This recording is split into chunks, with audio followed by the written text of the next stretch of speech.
Informasi selanjutnya, banjir bandang akibat luapan sungai Cihonje menerjang permukiman dan sejumlah vila di Desa Citengah, Sumedang, Jawa Barat.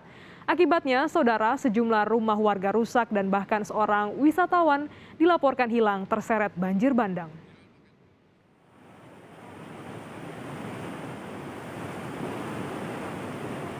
Hujan deras yang terjadi pada Rabu kemarin mengakibatkan air sungai Cihonje meluap. Rumah warga di sepanjang bantaran sungai Cihonje pun rusak parah. Tak hanya itu, belasan wisatawan yang menginap di villa terisolasi. Seorang wisatawan bahkan dilaporkan hilang karena terseret arus banjir bandang. Proses evakuasi wisatawan yang terisolasi di villa berlangsung dramatis.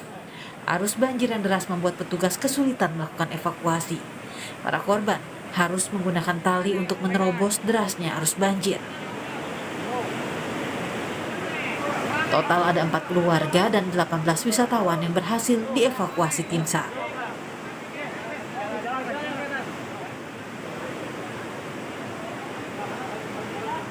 Tadi sore lagi di teras di villa, terus di depannya ada sungai kan, terus pas makin lama airnya makin naik, terus rumah mulai hanyut, mobil, pohon, terus udah nggak bisa keluar lagi, jadi kita kejebak di villa. Tak hanya itu, petugas SAR gabungan dibantu warga juga melakukan pemindahan mobil milik wisatawan yang hanyut terbawa arus banjir bandang. Kurang lebih jam 3 hujan yang cukup lebat. Nah, saya berniat untuk memindahkan mobil. Rupanya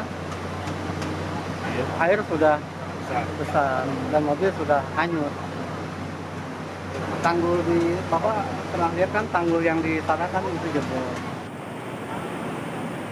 Hingga kini, pencarian wisatawan yang hilang terus dilakukan dengan menyusuri sungai Cihonje. Kampung wisata di Desa Citengah juga ditutup sementara karena khawatir berpotensi banjir bandang kembali terjadi. Tim Liputan, Kompas TV. Informasi selengkapnya kita bergabung dengan jurnalis Kompas TV, Fadlianto Sugiono di Sumedang, Jawa Barat. Selamat siang, Fadli. Berapa banyak korban yang dinyatakan hilang terseret banjir bandang dan bagaimana pencarian korban hari ini? Ya, Gladys dan penonton Kompas TV di mana berada, hingga saat ini petugas SAR gabungan mulai dari TNI, polisi, Basarnas dan BPBD Kabupaten Sumedang, Jawa Barat masih melakukan penyisiran di lokasi di mana korban dinyatakan hanyut dan hilang hingga kini. Selain itu, tim SAR melakukan penyusuran hingga perbatasan daerah Kabupaten Majalengka dan Kabupaten Indramayu. Sebelumnya, tim SAR gabungan berhasil mengevakuasi puluhan wisatawan yang sempat terisolir akibat yang terjadi di lokasi tersebut.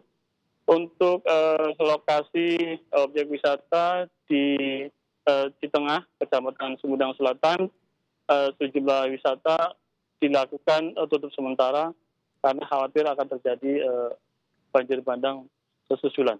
Gladys. Ya, adakah kendala terkait pencarian korban hingga siang hari ini?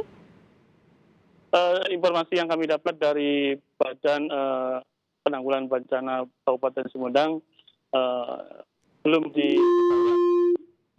menemukan kendala, namun beberapa tempat yang disinyalir atau diduga tersangkutnya jenazah korban yang hingga kini dinyatakan hilang. Gladys. Ya, banjir bandang menerjang di wilayah Sungai Sumedang, tepatnya adalah Sungai Cihonje. Ini bagaimana dengan sejumlah tempat wisata? Apakah ini juga terdampak? Ya, dari hasil pantauan di lapangan bahwa sejumlah objek wisata yang terdampak dan sejumlah fasilitas yang mengalami kerusakan akibat banjir bandang kemarin oleh pemerintah dan pengelola objek wisata setempat dilakukan untuk penutupan sementara. Namun untuk objek wisata yang tidak terdampak oleh pemerintah Kabupaten Sumedang dihimbau untuk menerapkan SOP keamanan para pengunjung agar tidak terjadi hal-hal yang tidak diinginkan seperti yang kemarin-kemarin. Gladys. Baik, terima kasih jurnalis Kompas TV Fadlianto Sugiono langsung dari Sumedang, Jawa Barat.